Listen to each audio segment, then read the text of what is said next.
benefit of those of you who do not recognize what you are seeing, this is New York.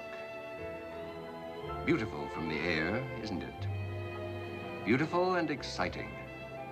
A city of 8 million men and women who live and love and sometimes fight each other to the death to get where they want to go. Only to find out when they get there, it wasn't where they wanted to be at all. This is my building, the Gifford Building. The Gifford Building houses the executive and home office staff of Gifford Motors, manufacturers of the car our advertising agency describes as luxury on wheels. It seems to me that our advertising campaigns are designed to appeal to the snob in everyone. This is the car I manufacture, the Gifford.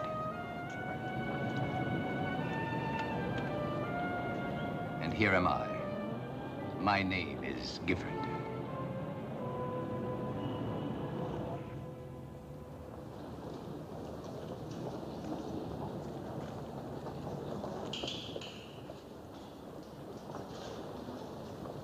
This is the very newest Gifford.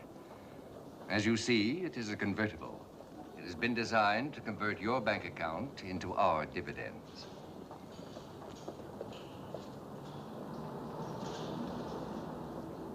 In case you don't know enough to come in out of the rain, this car does. At the first drop of moisture, these plastic panels close automatically. I do not suggest that we're hoodwinking the public, but this hood actually winks. It might interest you to know this car has 666 pounds of electrical equipment connected by 8 miles of wiring. This little red job has only 7½ miles of wiring. I shall ignore it. Yes, Gifford Motors is quite a company, the largest and most successful in its field. Everywhere in this country where wealth is centered, in the center of that wealth is a district office of Gifford Motors.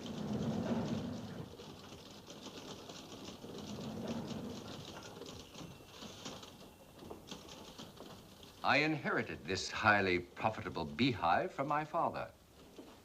He would be proud, I am sure, to hear me say that I have increased his fortune 5 times over. Yes, it's a healthy, busy company. Except in here. This is the office of the late and honestly lamented Philip S. Briggs. As general manager of Gifford Motors, Mr. Briggs' salary was $125,000 yearly, plus an outrageous expense account. He was worth every dollar of it. Nothing on earth could interfere with his devotion to his work, not even his doctor. So now, this chair is empty. I must fill that chair with another man of equal ability. I'm bringing to New York the 3 brightest men in our organization. I've also invited their wives, who will be observed closely and relentlessly. They will arrive here today, and primeval though the thought may be, may the best man win. Or should I say, may the best wife win.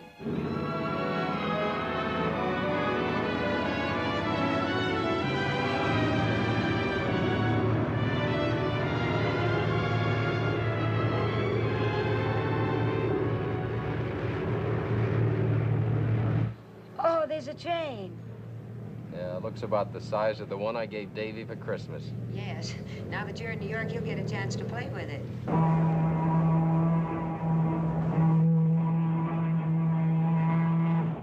Now listen, Carol.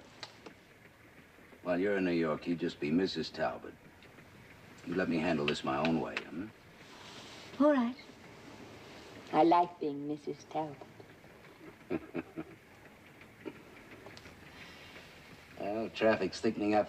We must be getting close.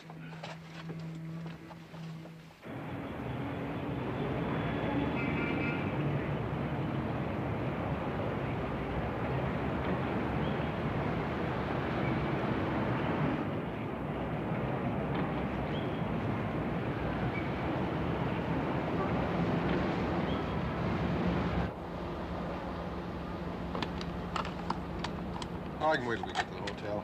Yes, but you also can't. You better take every opportunity you have to be nice to it. With 5 days of social life in New York, it may talk back to you. No matter what you think, Liz, this isn't social, it's business.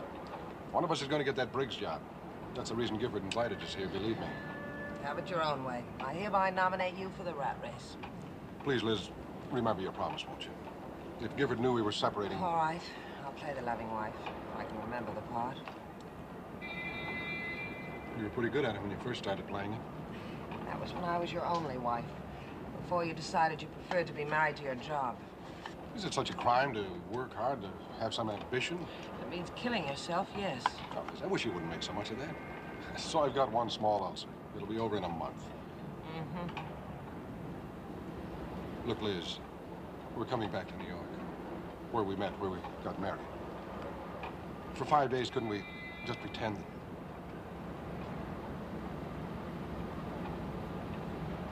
Well, we're almost there. Look, you can see daylight. I saw daylight years ago.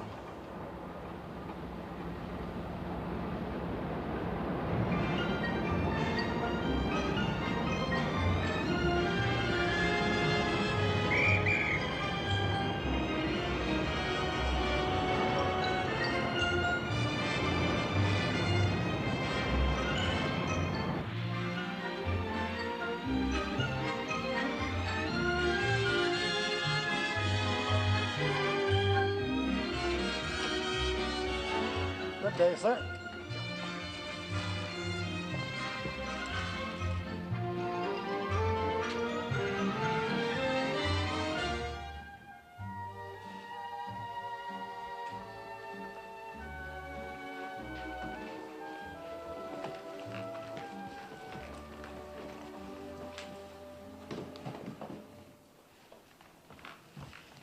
Bill, this is awfully big for the two of us. I'd get lost in here. Couldn't we find something smaller? Oh, well, it's... Honey, this is on the company. Oh. Hey, Katie, you're in New York. Aren't you excited? Well, I feel better up here than I did down the street. You know, every time I look up at those tall buildings, I'm afraid they're going to fall on me. It's funny you never came here with me before. It's funny about being pregnant all the time. All the time. Oh, no, I meant the first few years of our marriage. Besides, where could I go with 3 children screaming for attention all the time? Oh, honey, you could have gone anywhere you wanted to. Well, you know I wouldn't leave them with anyone but Mrs. Bruce. We didn't get her till this year. You know something? I feel very wicked being all alone in a hotel room with you. Well, now, you start feeling that way, we won't be alone long. You know, I can understand how a poor, lonely girl could be led astray in a suite like this. Why are we here? Are you kidding? No, I'm serious. Why are we here? Well, you read it in the company magazine yourself, honey. I'm one of 3 district managers whose territories were tops in sales efficiency. Yes, I know. Well, are they thinking of promoting you? Well, now, what's wrong with being promoted, Well, I mean, promoted here to New York. Now, what would you think of that? Well, I think that was terrible. Well, then, let's not think about it, Come in.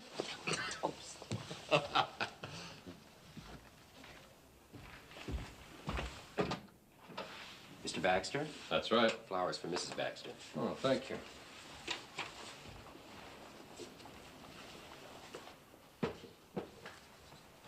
Thank you. Hello, we really raved. The company? Mr. Gifford, no less. Mr. Gifford hopes Mr. and Mrs. Baxter will have a very pleasant stay in New York as honored guests to the company. We will do everything possible to make this a memorable occasion. Look at the schedule. It's like a timetable.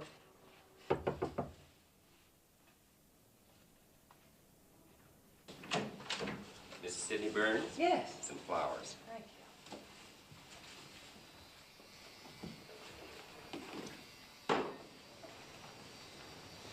Thank you.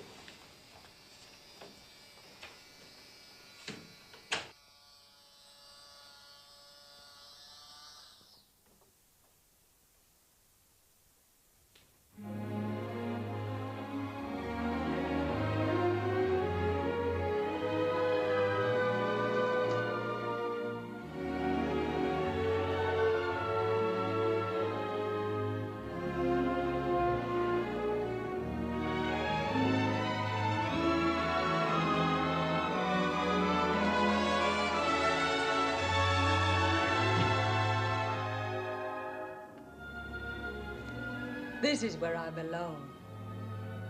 You say something, honey? Yes. Come here a minute, Jerry.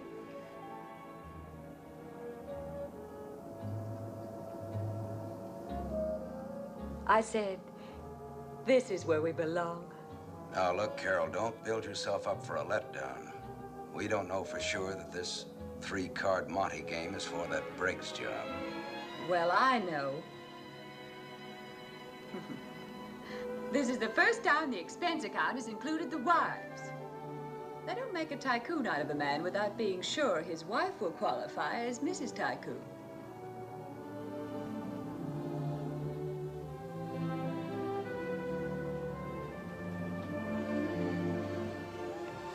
You think I'm up to it, Jerry?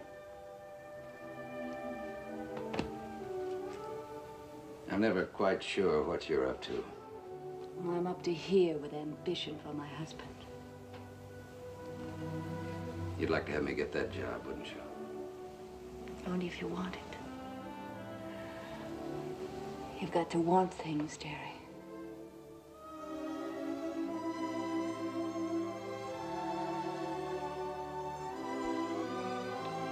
I've got to get dressed. Tonight may be a fashion show, and I don't want to finish last. Valet, please.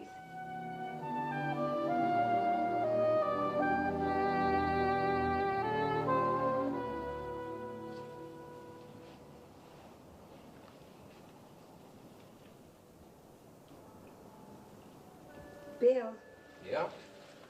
I'm just beginning to realize that plane trip upset me. Oh, no, you don't, Katie. You're not backing out of this party. And they want to meet you, Mr. Gifford and all of them. And besides, I didn't bring you to New York to show you off only to bellboys and chambermaids. I like bellboys and chambermaids. Katie, what are you worried about now? Look, this dress. Why, that's your favorite dress. Yes, in Kansas City. Well, what's the matter with Well, it? it doesn't go with orchids, and it certainly doesn't go with New York. Well, what else have you got? Well, I ought to wear something with a plunging neckline. All right. The only thing I have with a plunging neckline is my nightgown. I used to work with Sid Burns years ago, and his He's my best customer. I just sold him his 5th Gifford. I can remember the station wagons were the cheapest model we carried. Let's stay in town for dinner and see your show. Good. I wonder where the waiter is. You're the hardest thing to get at a party is a glass of water. Mr. Gifford, that report I sent you Monday. Now, I realize that this isn't the time or the place. You're correct. This isn't the time nor the place. Could I get you a scotch and soda, Mr. Gifford? No thanks, Grove. You're much too valuable a man for that. Oh, Tony. Yes, sir? I know this affair is a necessary evil, but must it go on indefinitely? Where are the guests of honor? My schedule suggested they be here at 6:30. You said to have everyone here ahead of them. Tony, when I say everyone, I never include me. Sorry, Uncle Ernest. Now, you'll remember everything, darling. I'll try, Bill. I'll do my very best to impress Mr. Gifford and everybody. That's my girl. And when we get back tonight, and I'm apologizing, I want you to remember that. Oh, everything will be fine. But just remember, 1 martini, no more. Yes, Bill. And don't say yes, sir, to Mr. Gifford. Just address him as Mr. Gifford. Yes, Mr. Baxter. And don't you worry. Don't worry, he says. Pretend to listen. 1 martini, 3 sips. Be sure to mingle. Don't relax. Speak up. Be quiet. No, Mr. Gifford. Yes, Mr. Gifford. What do I do if somebody invites me to step out of my cage?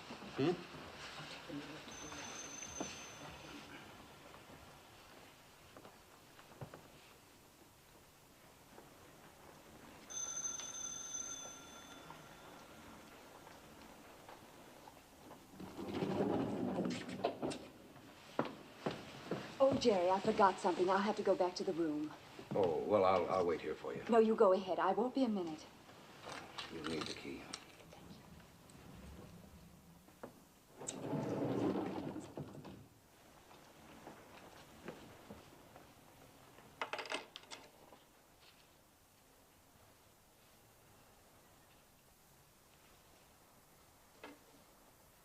Hello, Burns. Good to see you again. I'm Baker, remember? Oh, yes. This is my wife. Darling, this is Ed Baker. Pleased to meet you. Yes, I've heard Sid speak of you. Drink? Hey, Texas Mac. We've been waiting to congratulate you. Hi, Jonesy. Where's that good-looking wife She'll of be yours? down in a minute. How about a drink? You talked me into it. Come on. There's Joe Wilkinson. Joe, how are you? Hi, Nice Bill. to How see are you? I'd like you to meet Mrs. Baxter. This is Joe Wilkinson. How do you do? She's heard me talk about you so much, Joe, she practically knows you. Oh, yes. Have you moved from St. Louis? No, darling, Mr. Wilkinson is general sales manager here in New York. only Wilkinsons you've ever mentioned to me live in St. Louis. Oh, no, honey, those are the Wilkins. Could you use a drink, Mrs. Baxter? Oh, yes, I could. Right over here.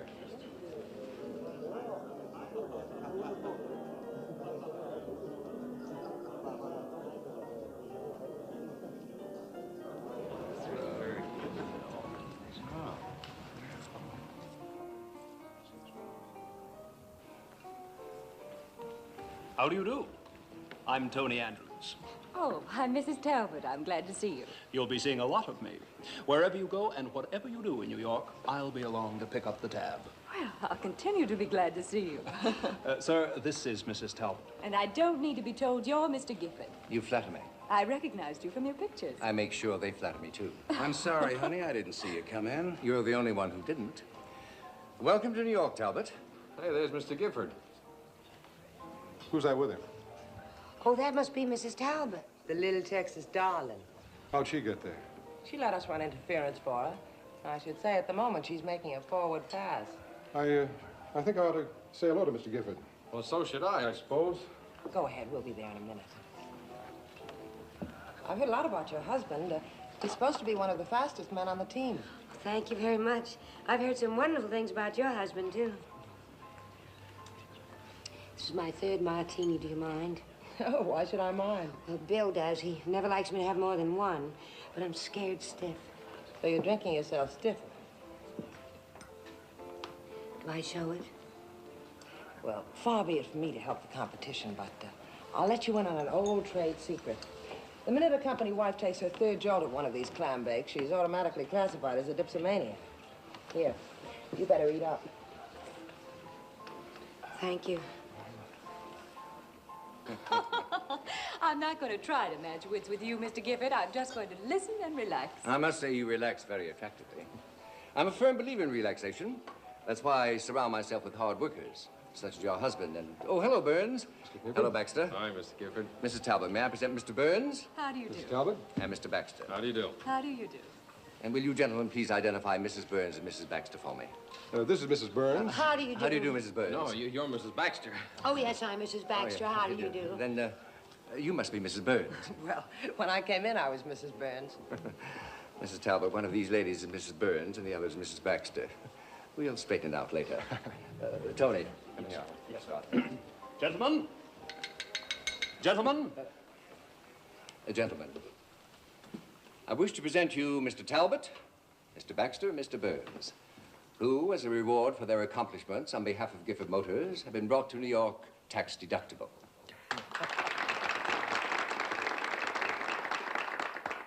And I wish to present their charming wives, who are also tax deductible and as pretty a set of tax deductions as will pass through the Treasury Department this year. Let me suggest that when we are together, we will have a much better time if you all forget that I am president of our company. I want particularly for you young ladies to enjoy this visit, and that can best be accomplished by your just being yourselves. Thank you. That's just what I mean. Well, that was a very handsome compliment you paid our wives, Mr. Gifford. Thank you. I want to thank you on behalf of the 3rd District. Yes, we enjoyed your speech very much, Mr. Gifford. No one was listening to me, thanks to this uninhibited young beauty. Oh, I'm sorry, sir. Oh, no, not sir. I mean, I'm sorry, Mr. Gifford. Please believe that I welcomed your, shall I say, comment on my speech. I was slightly bored myself. Tell me, is this your first visit to New York? Splendid. You'll have something to tell your children. You have 2, I believe. 3. And I suppose they're the most wonderful children in the world. I knew you were going to say that. Here, darling. Water. Yes, pinch your nose. Drink from the opposite side of the glass, upside down. That's right.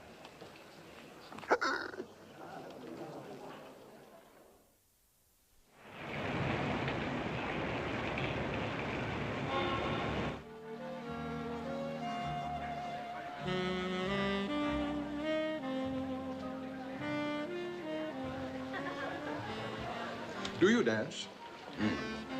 But if you don't mind, let's sit this one out.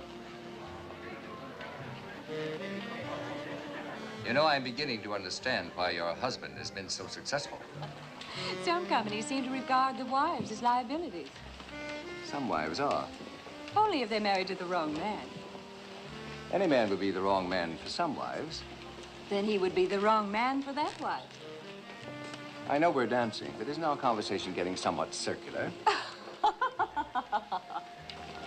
You think she's making a play for Gifford? Oh, let's be charitable. Let's just say she's interested in that Briggs job for her husband. Well, now that you're here, how do you like New York? Oh, I think it's a wonderful place to visit. Oh, now, don't say you wouldn't like to live here. Oh, there's not much chance of that ever happening. You seem to be discounting that clever husband of yours. What do you mean? Well, he has a rather impressive record, hasn't he? And if Mr. Gifford should decide to advance him... Oh, you don't suppose the company is thinking of bringing him to New York someday? It's not impossible. You don't mean that, do you? You just hold the right thought and keep your fingers crossed. Keep my fingers crossed. Well, that's the way to get your wish, isn't it?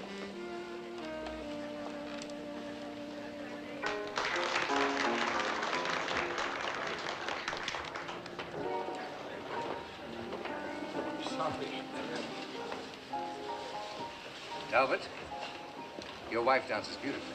Your wife dances beautifully. Your wife dances beautifully. Bill, to Kansas City. I'm sorry. Oh, go easy, darling. No, I'm all right. I was just trying to drink with my fingers crossed. Is that a local custom in Kansas City? No, Mr. Gifford. I was just making a wish. Let's hope it comes true. Well, that sort of depends on you. Anything in my power. Well, I just wish you wouldn't give Bill a job in New York. Katie. Really? That's what you're wishing? Well, you see, Mr. Gifford, Katie doesn't know. I didn't tell her. Didn't tell her what, Baxter? Well, I mean, I didn't... What didn't you tell me, Bill? Well, nothing, honey. Let's just skip the whole thing. Did I say something They say, terrible? Mrs. Baxter, that if you tell your wish, it doesn't come true. Of course, that's merely a superstition, but I guess we better let the future take care of Please, it. let's change the subject. My name is Katie Baxter, and I have 3 children, all of whom are much smarter than I am. Excuse me. Katie, No, darling. you stay here, please. Just a minute, Baxter. May I say something? I'm sorry, Mr. Gifford. I think my wife needs me now.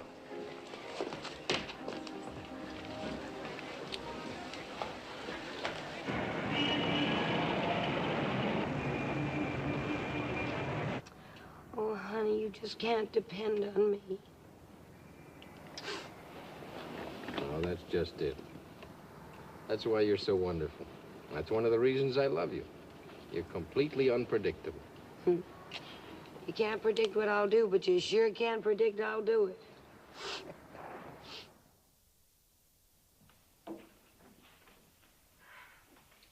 Well, in my opinion, Mrs. Baxter certainly knocked her husband out of the running. I wasn't referring to Mrs. Baxter. Just what does that mean? I saw you working on Gifford tonight. Well, you won't go after the job. You even act as if you didn't want it. Sure I want it. So does Burns, so does Baxter. That's just it. Probably 3 fairly nice guys.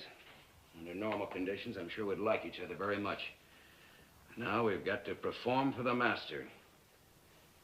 Got to try to catch each other off balance with one smug little show of superiority that'll knock out the other 2.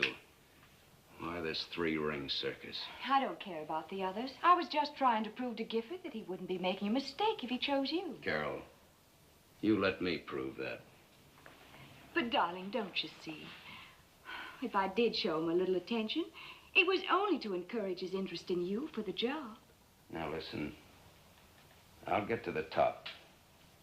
But I'll get there on what I've got, not what you've got.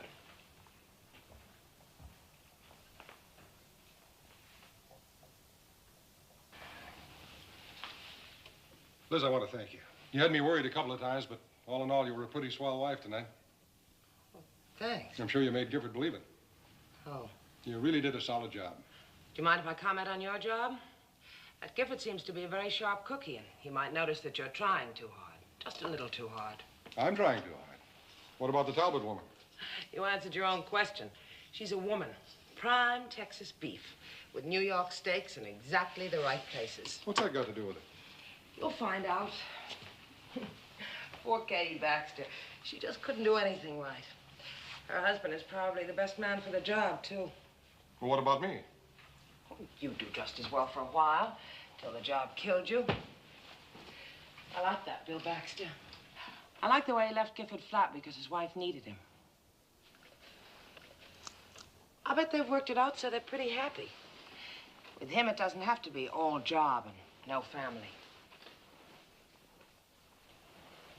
All right. So by your standards, I'm a failure as a husband. Is this what you want?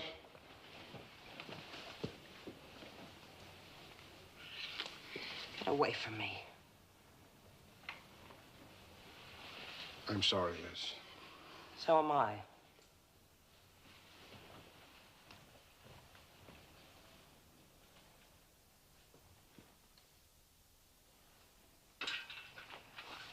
Bill. Bill. Hmm? Why was what I said so terrible? Which one? Well, you know, when I said, Mr. Gifford, my wish was that you wouldn't give Bill a job in New York. Well, you know, Katie, it may seem strange to you, but New Yorkers like New York. Yeah. No, it was more than that. You know, even those people from Texas and Philadelphia looked as though I'd dropped a bomb. And the look on your face. Katie, you remember Phil Briggs, the general manager? The man who died. Yeah. Yeah. Well, his job is still open. You mean they may offer that job to you? Well, why didn't you tell me that in Kansas City before we came here? You know why. Yeah, I'd have been scared to death. And I wouldn't have come. That's just it. Hey, wouldn't this look nice on you? You mean in public? Sure. Bill, you would want the children to see me in that. It would show you off beautifully. Good night. That's the kind of dress Mrs. Talbot wears. Tell me, did her neckline plunge enough to suit you? Better ask Gifford. He had the view. I'm going to give you some more money in the morning. Good. And you get yourself something that'll make Gifford look at you for a change. Bill, you don't want that job, do you? Well, it's just, I'd like him to think I'm the best man for it. And you're the best wife for it. Oh, had me scared for a minute. Katie? Yeah. Come here.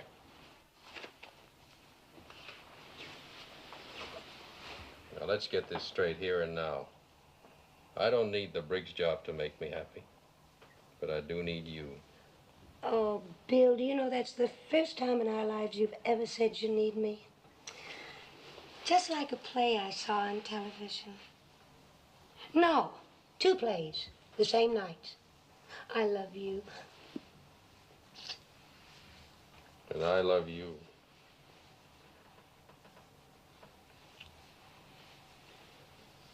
But I'm going to sleep. It's after midnight. Good night, sweetie. All right.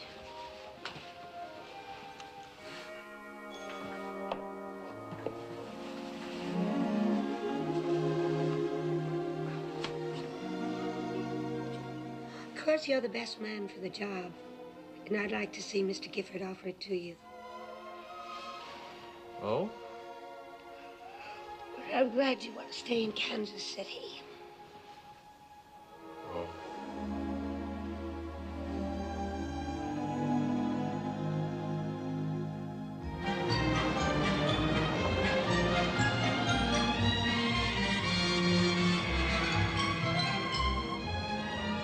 That's the public library.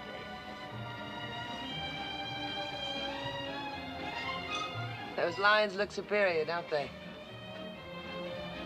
They remind me of somebody. Oh, I know. They look like Mr. Gifford. Very discerning of you, Mrs. Baxter. Mr. Gifford has been accused of posing for them. Wasn't it considerate of Mr. Gifford to furnish us with such a tactful and entertaining escort? We wouldn't know about that. Oh, now, please, ladies, I am not worth it. Well, Mrs. Talbot can use you for practice until she gets a chance at that old string bean Gifford again. Don't repeat that to your uncle. Oh, he can tell his uncle as far as I'm concerned. Tell his aunt, too. His uncle happens to be Mr. Gifford. Mr. Andrews, If you get near a river, would you please stop? I'd like to jump in.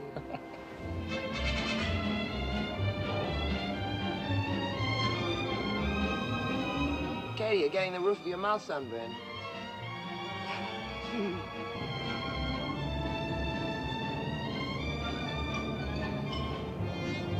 This is the United Nations.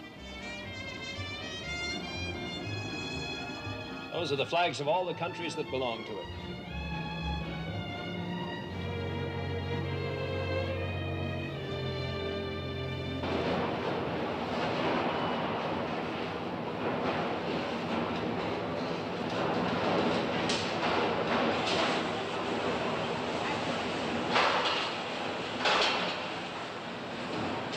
Some of the men have been here ever since the plant opened. My father knew every one of his workers by name. Yes, he used to call me Sid. What's that? I said your father used to call me Sid. Really, Mr. Burns? You should be proud you worked your way up through the plant. Yes, sir, I am. How on earth did you ever stand the noise?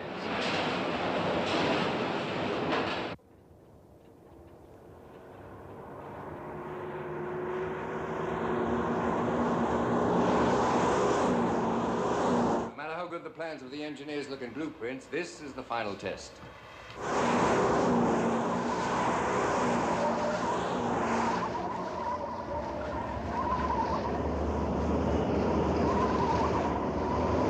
Whenever we brought out a new model, I couldn't get Briggs to listen to what I had to say about it. The only man he wanted to talk to was that test driver. He was a great general manager. I think he was the best informed man I ever met, especially about people. I remember when he came down to Texas, he knew everything about everybody. He even knew that I had a collection of early Colt revolvers. That was his special trick, and he made it pay off handsomely. He called it his particular brand of enterprise. How did it work? Well, he had a huge file pertaining to the various sports and hobbies of men. When he met you, he'd bring up your hobby as though it were his own. His best deal was made with an amateur mountain climber who never knew the Briggs got dizzy if he stood on a thick carpet. You don't approve of the Briggs technique, Baxter? No. In the first place, it's based on deceit, and I don't think that big business is built on personal relationships anymore.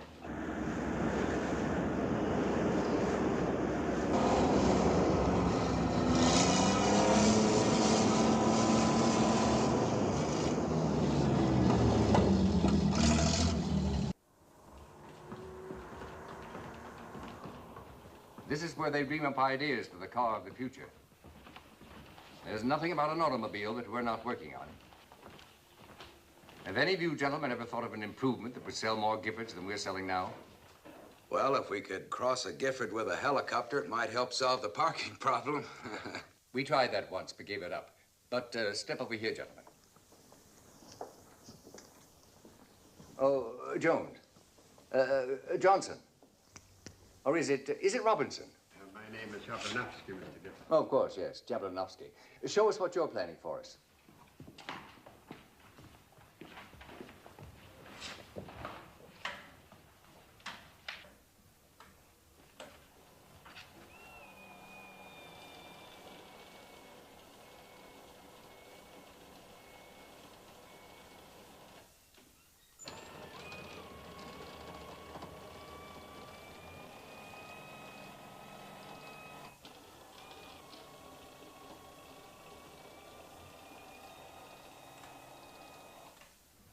How soon are we going to get that, Mr. Gifford? As soon as we can get the cost down to where it's practical. I could sell 1,000 of those cars a week. Yeah, so could I. That's what I mean, Mr. Gifford. If you have a quality product, you don't have to pretend to be a mountain climber to make a sale. You seem bent on criticizing a man who can defend himself only at a seance. Well, I wasn't criticizing a man. I was criticizing a philosophy. Baxter, just what do you think are the qualifications of an executive? Well, I think the first responsibility of an executive is to operate his company for the benefit of the public. We're talking about a private enterprise. You sound like a public utility.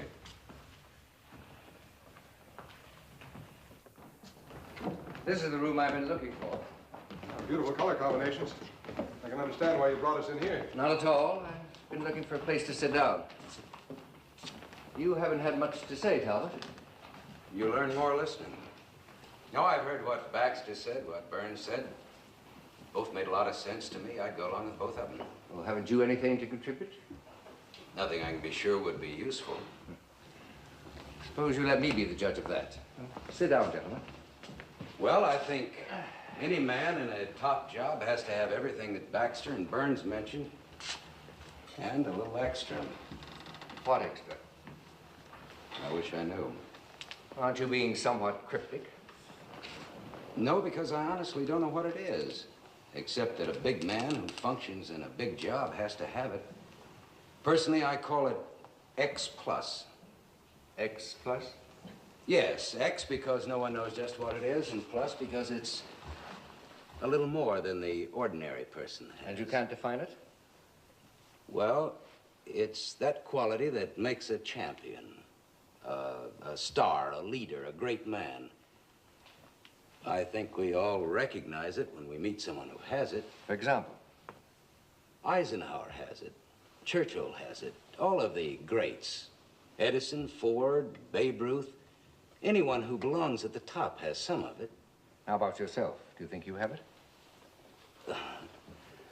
Well, there are a lot of days when I'm sure I haven't.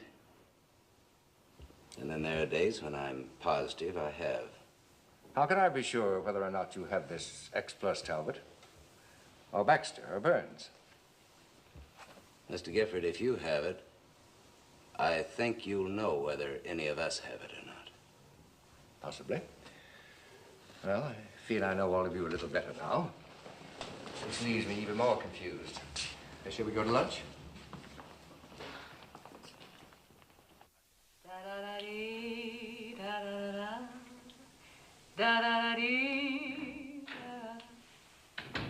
Hi.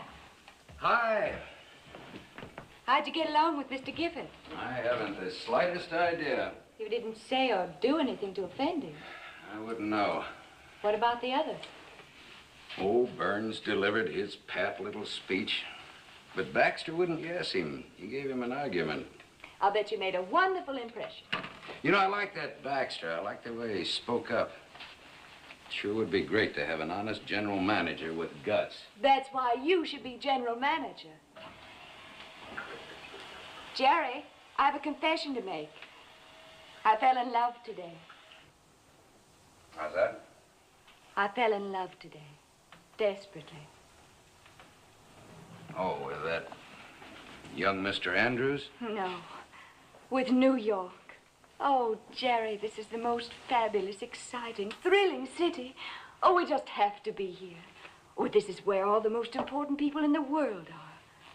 Carol, could it be that you're just a bit of a social climber? Well, if I am, then New York is Mount Everest. Suppose it doesn't work out. It just has to. I wonder what would happen if you had to make a choice between New York and me. Oh, darling, as if there could be any choice. Why can't I have you both? We're on our own for dinner tonight. Tony suggested the Pavillon. You better shave. Pavillon? I never heard of it. You will.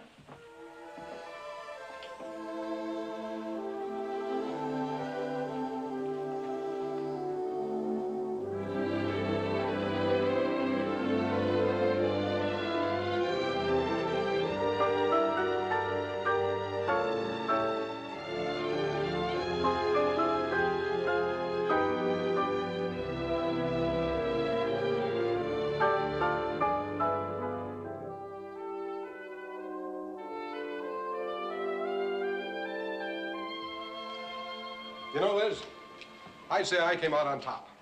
What brings you to this modest conclusion? Well, Baxter reeled off a lot of high-sounding stuff, and all Talbot said was that a general manager ought to be a little better than the next fellow. Made it a perfect setup for anybody that could make sense, and Aren't you forgetting about your ulcer? Sorry, you asked me a question. I was just trying to answer it for you. If you're not interested. Forgive me. For the moment, I forgot about the job and was interested in you.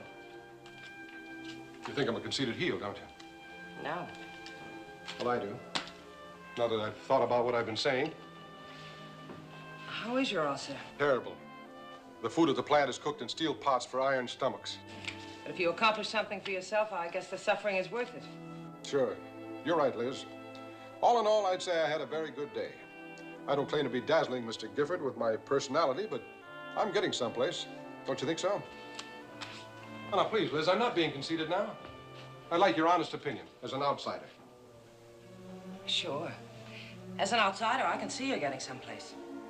Every minute you're getting closer to the job that's going to kill you. Every minute you're getting closer to the end of our marriage. You're asking for compliments from me. All in all, I'd say you had a wonderful day. Congratulations. Well, Liz, wait. Aren't we having dinner together? How would I know your plans? Well, where are you going? Where do you think I'm going? As an outsider, I'm going outside.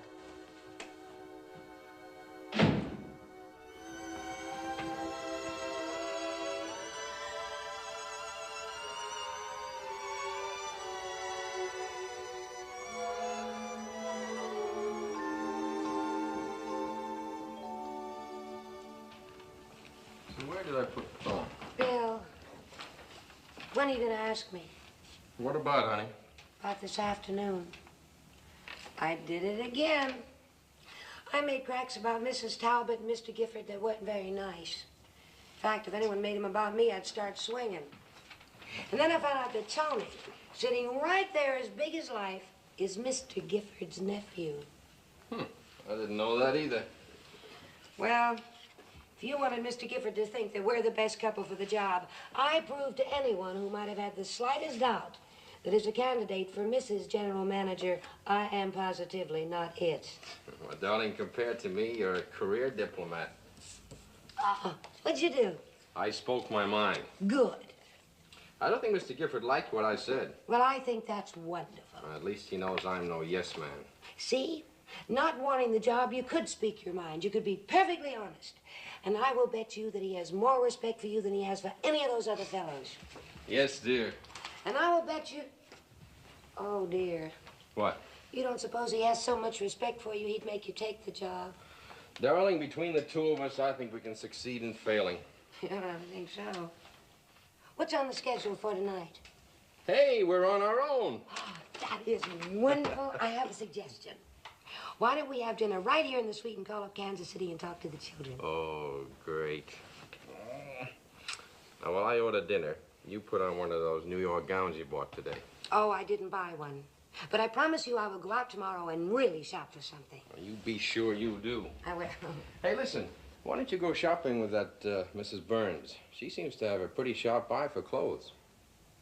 Well, thank you for the suggestion. Oh, that's okay. Now for our big evening. While I order cocktails and a menu sent up, you put on a slinky negligee. I didn't bring a slinky negligee with me. If you want me to slink, you'll have to enjoy it in this bathrobe. Well, we'll put the lights out. I'll use my imagination. Hello? Room service. Room service, please.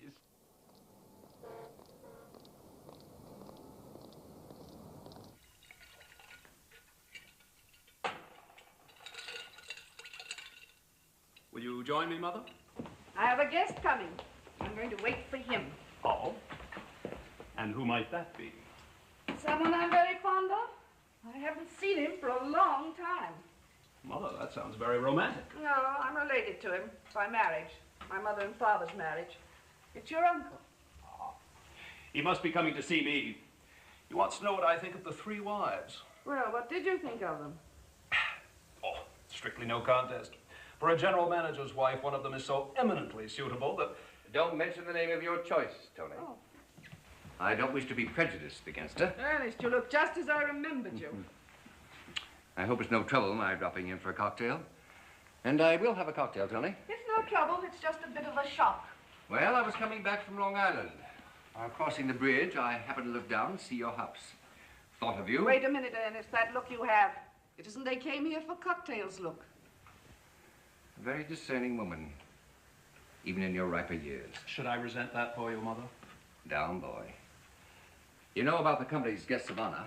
The Briggs job caper. Mother, you've been watching television again. I get around. Have you picked your man for the job yet? No such luck. Right man, wrong wife. Right wife, wrong man. The wife will represent the company at certain times almost as much as her husband. And I know I shall never get complete efficiency from a man who spends his nights dreaming about his wife falling down 3 flights of stairs. Oh, I should think it might keep him on his toes. According to your own statement, none of these couples seems to fit your standards. Why not look for someone else? Well, these are the best men available. And you know, my dear, Ernest, just what is it you want me to do? I was planning a little dinner Thursday night and was hoping you'd be my hostess. And keep your eyes open. Ernest, it's very difficult to judge a woman on the basis of one dinner and one dress. Find out if she's really housebroken takes a weekend. Is Castle Hill open? Yes, a skeleton staff, only 5 people, but I can send down the servants from New York. Evelyn, it's very nice of you to do this for me. Why, not at all. It just means I have to cancel appointments with my dentist, my doctor, my dressmaker, my masseur, 1 lunch and 3 cocktail Evelyn, you parties. shouldn't let your life get into such confusion. The weekend in the country will do you good. It's very fortunate that I dropped in. It'll be interesting to see which wife you nominate. I hope our minds meet. Oh, au revoir, dear. Tony?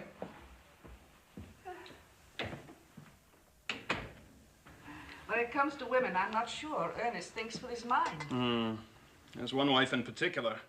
He seems very much attracted to her. I hope he hasn't reached that age. All men reach that age.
Well, I guess we got the same idea. You're referring to good food, yes. Mind if I sit down? You're still my husband. You have certain rights.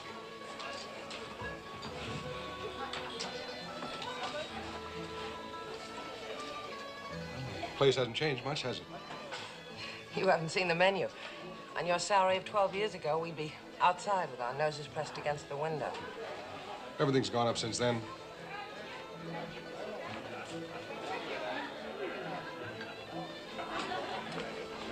Liz, when you left the hotel, You gonna sit here? Yes, if you don't mind. It's all right. He's my husband. You know, my wife and I used to eat dinner here almost every night years ago. You want a cocktail? No, thanks. We sat right at that table over there. No cocktail, huh? No.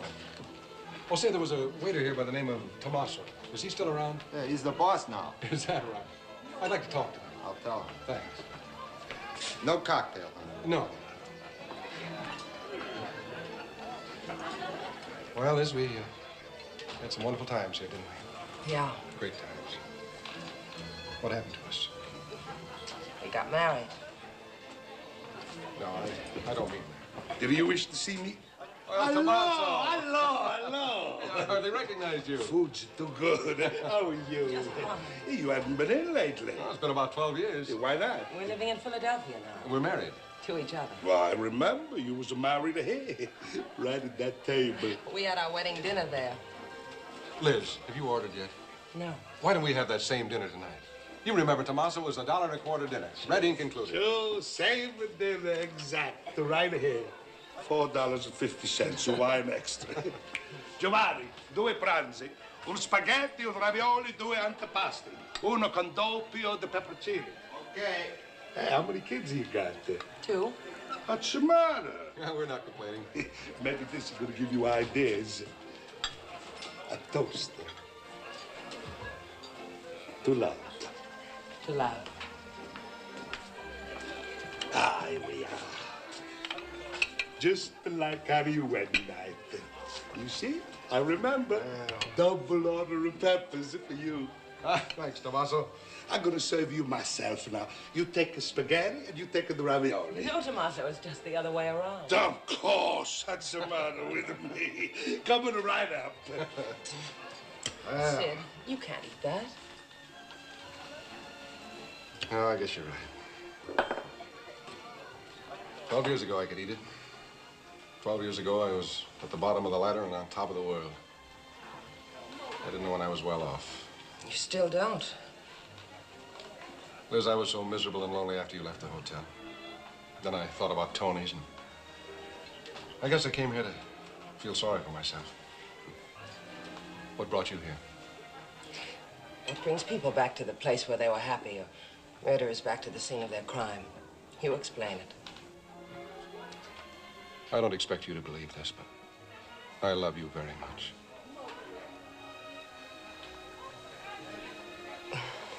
There's something else you love more. Look, if I'd forget all about the Briggs job, if I'd really settle down for some home life, would you give me another chance as a husband? No. Why not? Well, in the first place, that wasn't an offer. It was a question. And in the second place, the two of us being back here together tonight makes one of your loves seem to outweigh the other at the moment. No. No, I'm serious. I'll prove it to you. You said that before.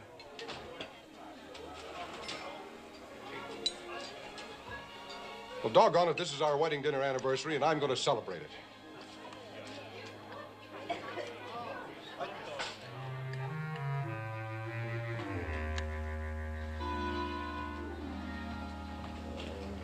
Sid, sit up.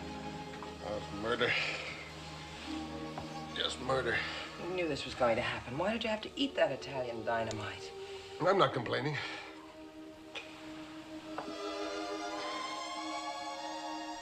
By the way, did I thank you for a wonderful evening? Thank you, too. Pardon me. Mistake.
No, I don't know. This is William Baxter of the Gifford Motor Car Company, and I had a message to call a Mr. Kleinert. Yeah, I'll hold on. Hi, darling. Hello, sweetie. Where have you been? Shopping. Bill, I found the most wonderful thing that you're just going to be crazy about. Oh, that's great, because take a look at that. What is it? Invited to Mr. Gifford's place on Long Island for the weekend, and we're leaving tomorrow afternoon on his yacht. For the weekend? Yeah, isn't it? Oh, hello? Yes, Mr. Kleinert. Oh, I see. No, I can come over right away if you like. Will Talbot and Burns be there? I see. No, I'll come right over. Thank you, Mr. Kleinert. What do you know? I have to go over to the advertising agency right away. Is anything wrong? Anything wrong? Honey, this is wonderful. I just tossed out a few suggestions this morning, and now Gifford wants them to go over all the advertising layouts with me. With me, honey. Not Talbot, not Burns, just me. What do you suppose it means? It means that I'm way out in front. It means that I may be the new general manager. Honey, this may be the big break that... Bill, Yes, Kitty. you do want the Briggs job, don't you? I wouldn't be human if I didn't, honey. It's the top job in the whole organization. Of course I want it. Okay, Bill, then I want you to have it. If you want it, then I want it too. Gee, and if my ideas for that campaign are really good, and if you knock him for a loop this weekend, you got that dress, huh? No, not that one. Well, tell me about it later, honey. I'll see you in about an hour.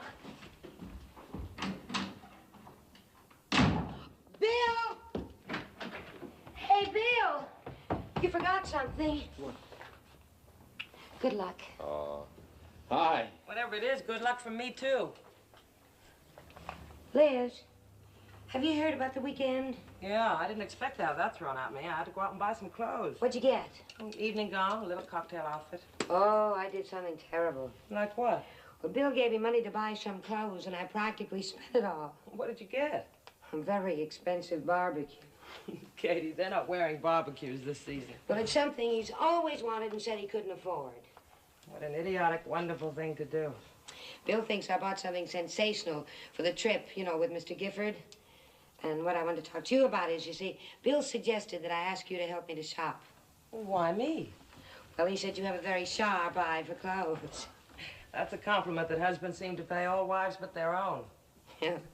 Well, it's important to Bill how I look on this trip. And what's important to him is important to me. Well, let's see what we can do about it. Tell me, how much do you have left of Bill's money? $73. $73? Uh-huh. What do you actually need? Well, I need an evening gown for sure, and then I need something not quite so formal. And a fairy godmother. All right, I accept the nomination. First, let's consider your assets. $73 and a good figure. I've got it. There's only one answer to that, I hope. Come on. Where are we going? Well, it's a joint where they sell odd lot leftovers. And if you're lucky, sometimes you can pick up an exclusive that's been worn by a model. I never heard of a store like that. Well, it's not a store, it's a battlefield.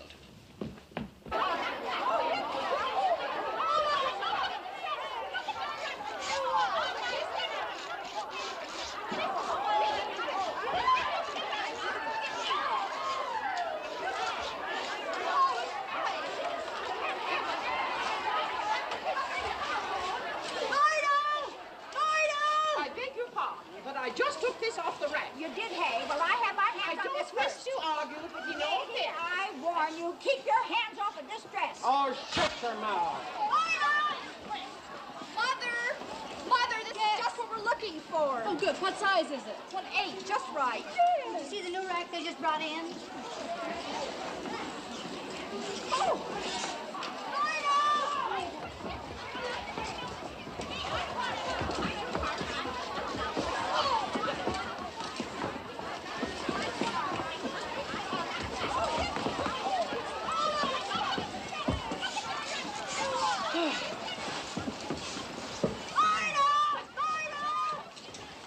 Hey, Liz, come here and look at No this. more, I quit. Please, Liz. Look, Katie, we found a cocktail dress. Let's not press our luck. I know, but this one looks unusual. It just looks familiar. We've been over that rack 3 times. Well, we may be reaching for the moon, but I know I saw this in Harper's or Vogue. Probably saw it in the comic books. Hey, where'd you get that? On this rack. It's only $59.95. That's a Maurice original. Maurice who? Katie, when the cheapest dress you make is $500, you only need one name. But I knew there was something about it. Oh, yes, I remember now. It's something terrible. It's a size 16. Well, buy it and let's get out of here. Well, I'm an 8. It doesn't matter, Katie. Maybe it's a small 16. Go try it on. Oh, okay. Sadie, where's that pink coat? I went out and bought a pink dress to match it. Now I can't find it anywhere. But you can't buy that. That's the dress I wore in here. Oh!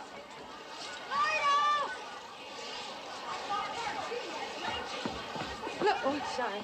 Look, I can walk around in this without moving it.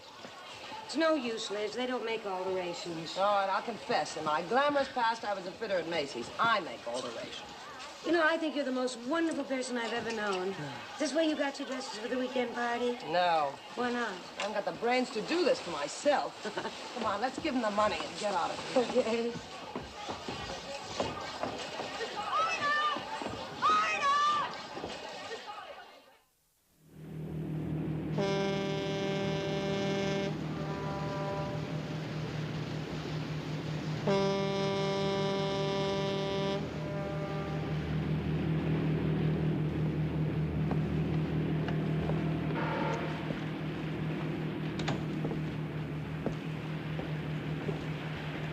I'm feeling a little woozy. But we just left the dock. I think I'll go and lie down in that little room downstairs. Katie, sailors don't say downstairs, they say below. I am not what you call a good sailor, so I'm going downstairs.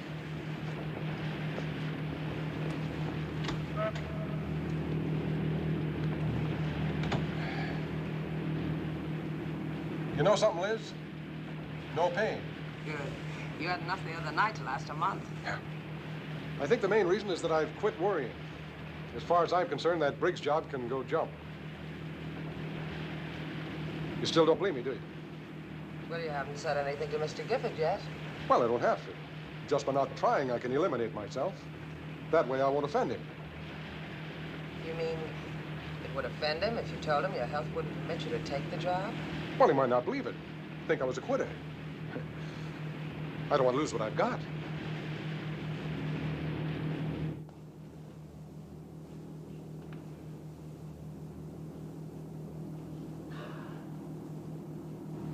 Why, this is as easy as driving a car. I could sail this boat all the way to England.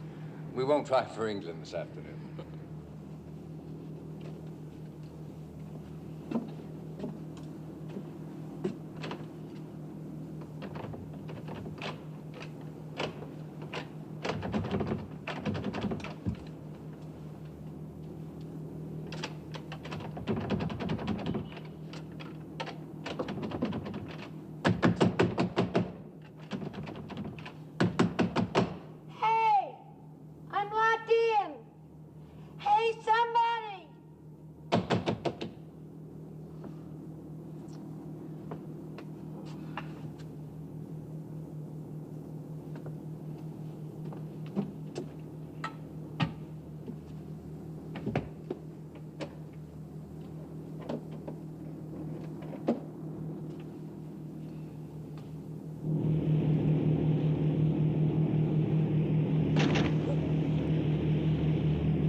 That sounded like Katie. Yeah.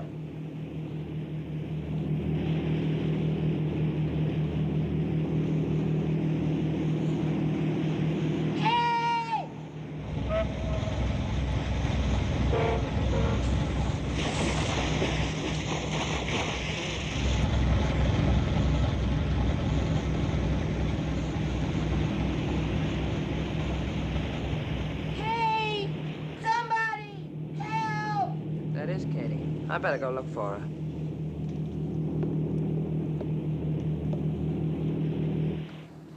Mr. Gifford, we're getting off course. Oh, then you better take over, Captain. I'm sorry. Oh, that was fun. Even getting off course can be fun.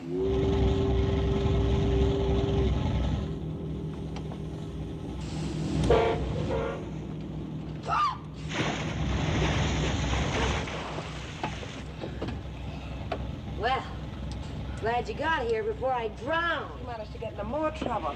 Must be a very interesting life.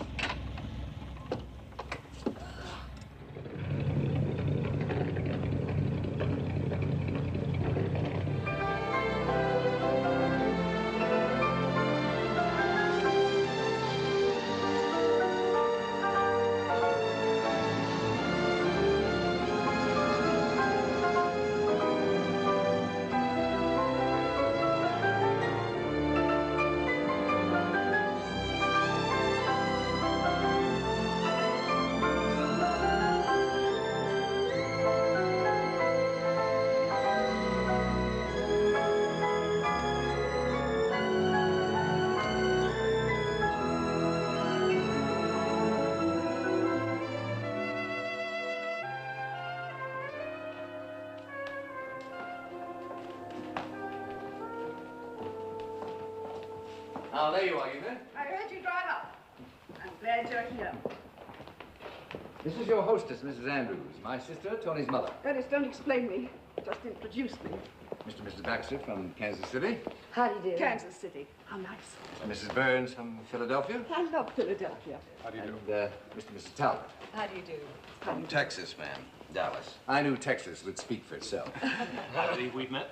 You ladies are not what I expected. I thought you'd be like some Helen Hokinson characters, all girdled and bosomy. You're right about the girdle.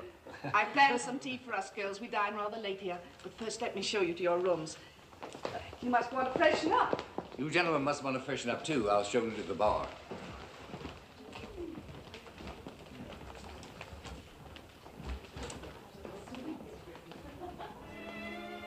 It's too bad you had to see the place at this time of the year.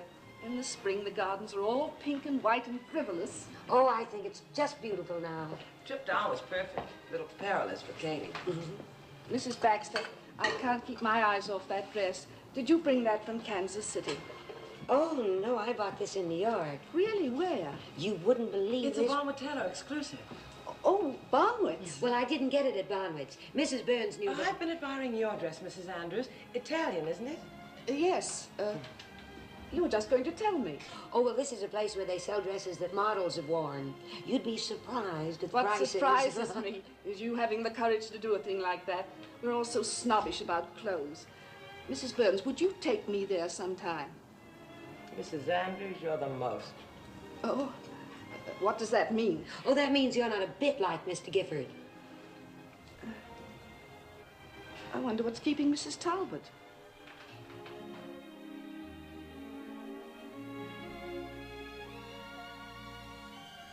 Oh, thank you. These are marvelous. Are they hard to make? No. You take one good cook and put her in the kitchen. Oh, I'm sorry I'm late, Mrs. Andrews. Actually, I came down early, and Mr. Gifford was kind enough to show me the grounds. I don't blame him. You're a very pretty young lady. In fact, you're all so young, you make my bones ache. Oh, I just hope I look as good as you do when I'm your... Please go on. I don't resent that kind of a compliment. Cream? No, thank you. Well, what I meant to say was, I think you're so wonderfully preserved. Thank you. Oh, my dear. Did you burn yourself in that beautiful dress? Well, we'll take care of this right away. Mrs. Burns, will you play hostess for a few minutes? With pleasure. I get clumsier every year. It's a good thing I'm out here where I can't get at your best furniture. Come this way.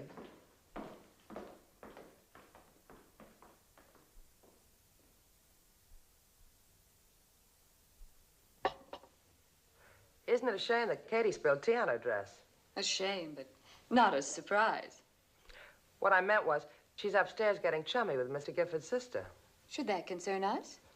Well, Mrs. Andrews is an important stockholder. She could have a hand in picking the new general manager. Oh, Mr. Gifford makes his own decisions. Besides, I'm sure we both are aware that we happen to be living in a man's world. You haven't any children, have you, Mrs. Talbot? No. You know, I think if you and Mr. Talbot had children, you might realize that a man like your husband would be working more for his children than for you. You wouldn't mind that because they'd be your children, too, and you'd know you gave them to him. That's why, Mrs. Talbot, it isn't a man's world. It's a woman's world. Have a cookie. Cookie. Thank you. Thank you, Mary. Do you know something? That robe's never going to be happy on me again. It won't take Mary long to iron out your dress. Gosh, all this trouble and then having to leave your guests. Trouble, it's a relief. I'm always nervous at first with strange people. You're just saying that to make me feel good, because that's the way I am. Oh, I was so nervous that I was going to say or do something wrong. Yes, I sensed that the moment I met you. Not that you were going to do something wrong, but that you were all keyed up trying not to. Nobody would ever believe that you were nervous. I've learned not to show it. You're going to have to learn that as your husband grows more and more successful. You're going to have to learn a great many things. What kind of things? I mean, besides being a charming hostess to strange people, the way you're doing now. Aren't you actually trying to ask what it would be like for you if you were the wife of Gifford Motors' general manager? Yes. Well, in the first place, as your husband becomes more important to his company, he'll have to give it more of his time and attention. That's at your expense, of course. And you must convince him you're perfectly content. Oh, but I'm used to being alone. You know, Bill travels a lot as the district manager. Then, of course, I have the children. They're growing up. You wouldn't have so much time for the children. You'd have social obligations. You'd have to be saying nice things you didn't mean to people who didn't believe you. And at all times conduct yourself with a poise and dignity expect it from the wife of so important a man, even if you felt like kicking up your heels and screaming. I know. Years ago, I served my time as the wife of the general manager of Gifford Motors. I'm not trying to discourage you. I'm trying to prepare you to face the future with some idea of what it's all about. Well, I'd better get back to the other guests. You won't have to wait long for your dress. Well, thank you for everything, and especially for telling me what the general manager's wife has to do. Now that I know what to expect, I'll do it. You're quite a girl. See, Bill, that's my husband. He's the best man for the job, and Mr. Gifford is bound to recognize that. You do love your husband, don't you? Oh, yes, I do. That's good. Because the man who gets the job must have a wife who loves him very much.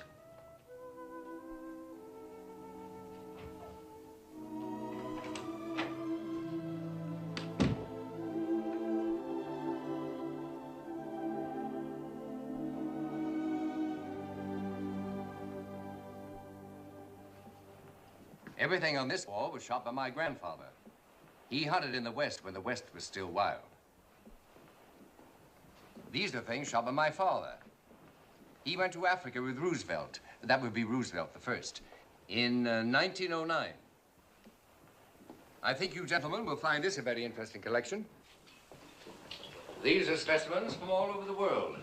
India, Africa, South America, Australia. Is this your wall, Mr. Gifford? No, it's my mother's. Mama had a deadly aim. This is my wall. I've learned to let other people have the thrill of adventure and hardship and hard work, which brings me gracefully to my subject. All of you are bright enough to know that I am now on a hunting trip, and one of you gentlemen will be my victim. Each of you must also be bright enough to know that your wife has been under observation. Whether she can properly represent the Gifford Motor Company is part of my decision, but she must also have one other important qualification, which will have to be your decision. Your wife must never compete with the company. If there's a choice between your work and your wife, your work must come first. Do you agree, all of you? Well, I don't, Mr. Gifford.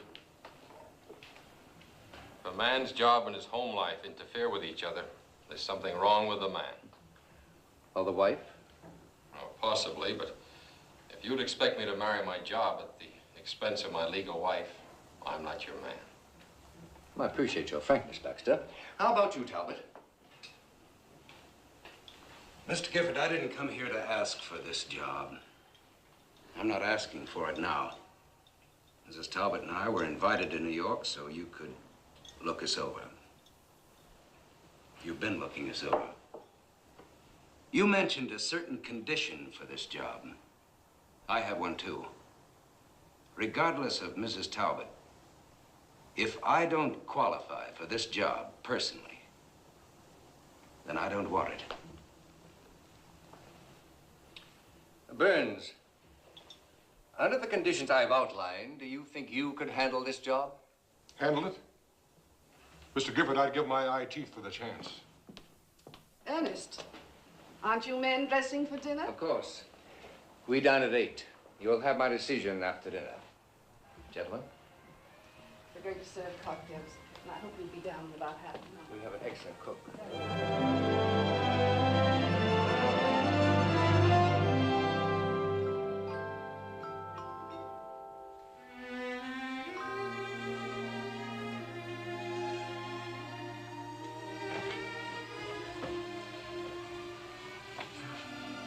I thought maybe you could use this before you go downstairs. Thanks. You've got plenty of time. That's new, isn't it? Mm-hmm. That looks great. You too, of course. Sid, have you been drinking? You know better than that. My ulcer's been having a field day again. Why? Why what? Is it because you said you turned down the Briggs job if it's offered? Liz, I can't turn it down. I had the chance this afternoon to tell Gifford I didn't want it. I couldn't. Why not? Liz, when they took me off the line and made me a foreman, I knew I was going to get someplace. When they took me out of the factory and started me selling cars, I knew I couldn't stop trying till I got to the top. And there was Gifford this afternoon laying it right in my lap, asking me if I could handle it. The top job in the company. I couldn't say no. I just couldn't. Liz, I honestly think Gifford has picked me.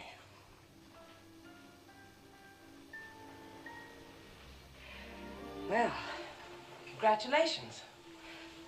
You're getting the one and only thing you want. No. No, Liz, that's not true. If I lose you and the kids, I lose everything that really matters to me. I know that. I try to do something about it, but something just keeps pushing me on. Can't you see, Liz? Yes, I see. Baxter said one thing today that makes sense. He said that a man's job and his home life ought to be separate. One shouldn't interfere with the other. I could make it like that with us, Liz. Baxter could make it that way. Not you. No, I guess not. All right, I'll go see Gifford right now and tell him I don't want it. No. I understand you better now than I ever did before. If I made you give up this job, you'd always resent me. That's something I wouldn't want. So if Gifford gives you the job, take it, Sid. I'll stick. Do you mean that, Liz? I mean it. I don't look so bad in black. I'll be there to bury you. Because that's what it means. And it must mean, too, that I love you. I don't know why else I'd do it. Liz, Please, get out of the room, will you, Sid? Wait for me downstairs. Okay.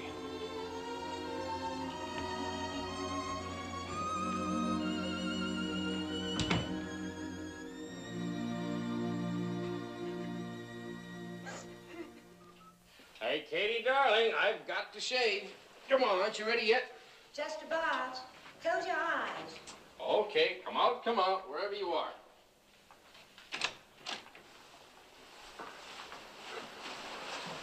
Now.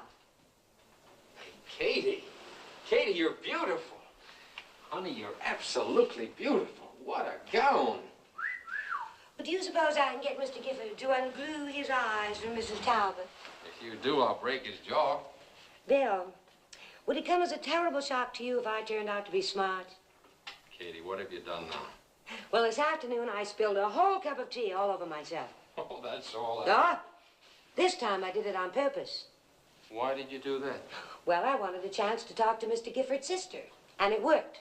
But why? Well, they say she has a lot of influence with Mr. Gifford. And she told me things she said the general manager's wife had to do. And she said she was doing it to prepare me to face the future. So, looks like you've been elected. What kind of things, honey? Oh, things like how to be one of the social circle and how to get used to not seeing so much of my husband. Well, how would you feel about that? Oh, I'd feel fine. I think it would be just wonderful if you were the general manager. Honey, you said that a bit too loud. Too loud? Yeah. What if I said I don't want the job? You don't...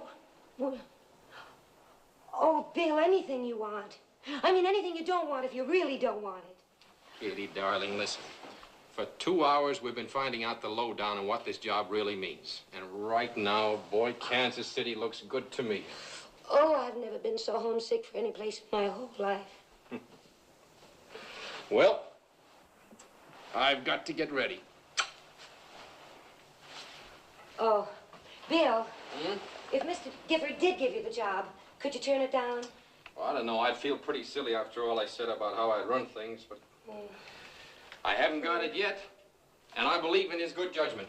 Oh, please don't say that. Now I know you'll get the job. I know. Put on that dress we brought from Kansas City. Not.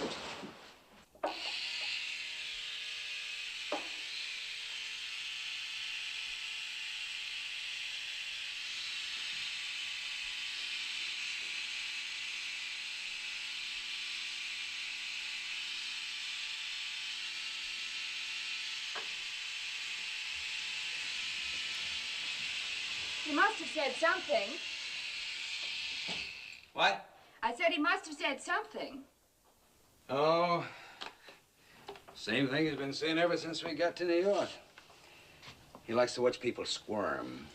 He'd also like to see us all sit up on our hind legs and beg. Well, he's got to make up his mind soon. Yeah, well, he's going to spring the big news tonight, right after dinner. Oh, I'm sure it'll be you, Jerry. I don't know. But I can promise you one thing. Yes? I won't finish worse than third. Jerry.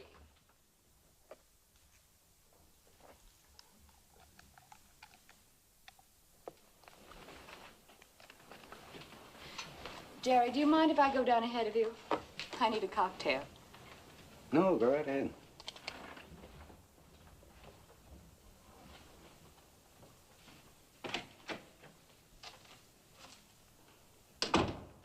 Well, that's the picture, as I see it.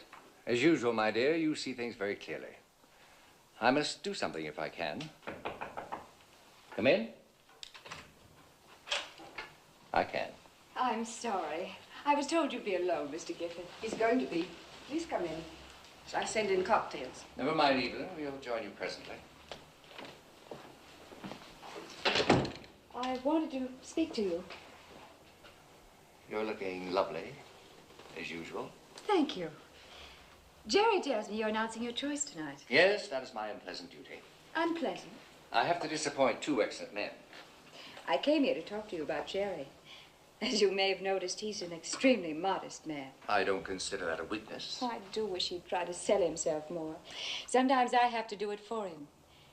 He has so many fine qualities that perhaps you've overlooked. I assure you I haven't overlooked a thing. Then you like him. Very much. He's my favorite. So you've already made your choice. I have. Will you be perfectly honest with me? Have I influenced you in any way in your decision? Most definitely. May I kiss you for that? Certainly may.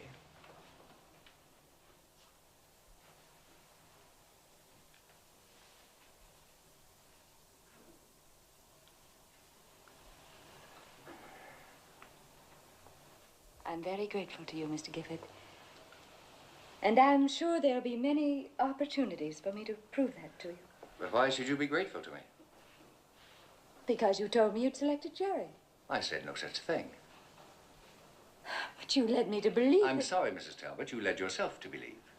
You said Jerry was your favorite. He is. Then why aren't you giving him the job?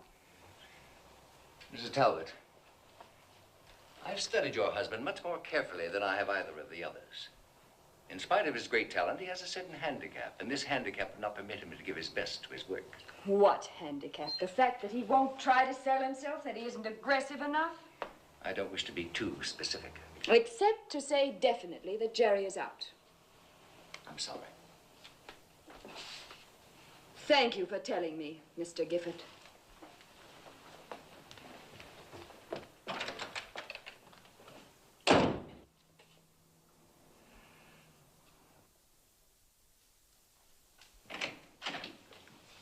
Hi, I was just fixing to come downstairs. Don't hurry. What's the matter? You look like you just got hit by something. Something just hit you. Me? You're not going to get the Briggs job. How do you know that? Gifford just told me. Why did he tell you? Because I was trying to get the job for you. Carol, I told you before that wasn't your business. I'd like to know why not. I've helped you get everything else you've ever gotten. Now you've lost the biggest chance you've ever had. I thought I'd been doing pretty well on my own. Well, it's about time you knew just how much I've done for you. I've been behind every big deal you've ever made. Now, what's that supposed to mean? Do you suppose that Latham gave you the Dallas agency just because you sold a few second-hand cars? And when Phil Briggs came to Dallas to look you over, well, he looked me over, too. And before he left town, he gave you the whole Southwest District. My contract for the Southwest District was signed 2 weeks before Briggs ever left New York.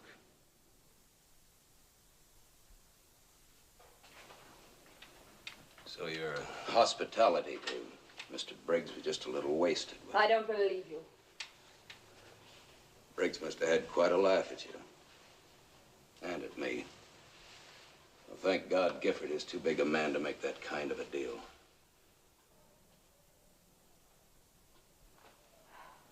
Oh, look, Jerry, we both said too much already. This trip has been such a strain. Let's not argue about it. There's no argument. As far as I'm concerned, it's all settled. It's finished. I've been trying for a long time to save this marriage. Now I realize there was nothing worth saving. You can't mean it. Better start packing. I'll tell the others you're not coming down to dinner. I'll make arrangements for you to get back to New York. You're going to regret this, Jerry. I don't think so. I'll live and I'll do very well without you. And without your help. Now start packing. Do you intend going back to Texas? The devil with you and Texas. You leave Texas out of this. Thank Would you. you like another cocktail, Mrs. Burns? Oh, thank you. No, I want to enjoy the wine. It isn't everyone who has an appreciation of wine. Well, that's quite a creation you're wearing, Mrs. Baxter. Thank you very much. Ah, there you are, Talbot, at last. Greetings. We're well into our drinks. Will Mrs. Talbot be down soon? No, I'm sorry to have to tell you she's gone back to New York. She's not feeling well.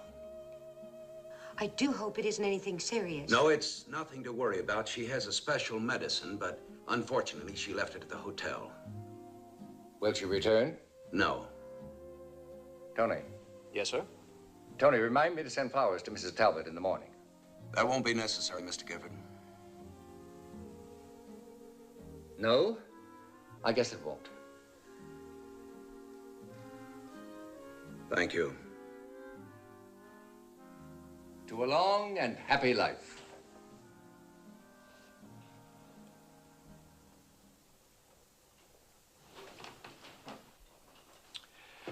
Evelyn, I must compliment you. That was an excellent mousse. Isn't anyone else going to try the dessert? Oh, I couldn't eat another bite. I'm sure it's delicious, but I'm on a kind of diet. I'm not too hungry. Except for my sadistic brother, no one at this table has touched one bite of food since we sat down. Well, I have, Mother. And I can assure all of you the dinner was delicious. Ernest, you've given us a very bad hour. Why not make the announcement and get it over with? Very well.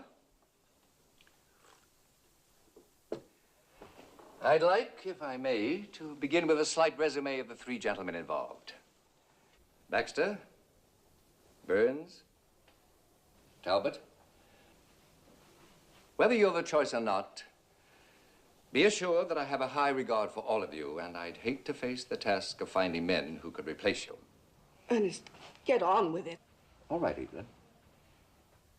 Baxter, in our discussions, we've disagreed markedly at times, but that doesn't mean you've been wrong. Oh, I wouldn't be too sure of that, Mr. Gifford. After all, you're much older and wiser. As I was about to say, Baxter, I like your spunk, and I think you have all the qualifications of a general manager.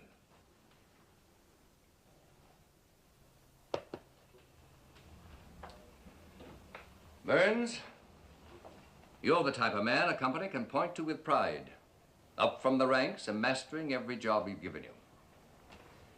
I'm sure you can do the same thing with the most important job in the company.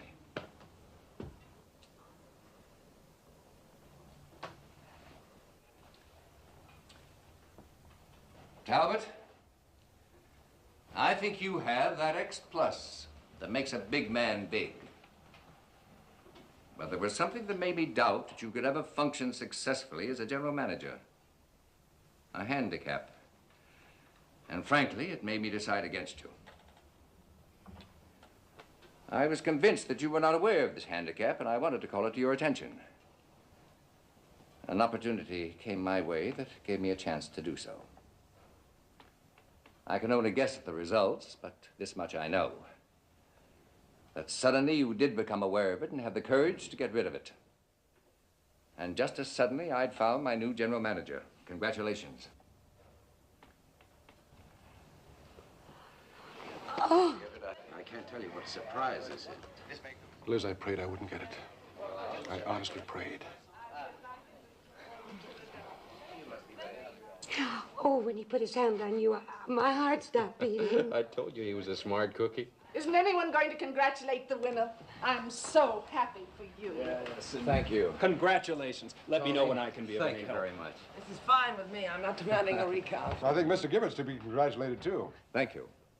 Anderson, these people are starving. You may start serving dinner again. Ladies, gentlemen.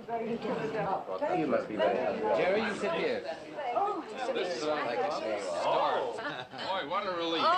Sid, remind me to tell you. One moment, please. May I propose an after-dinner toast before dinner? To our new general manager and the two brightest stars in his team. May your success continue to keep me wealthy. And to these lovely ladies, already wealthy in charm and grace and happiness. You know, it's a wonderful world. A great, big, wonderful woman's world. Because men are in it. Thank you.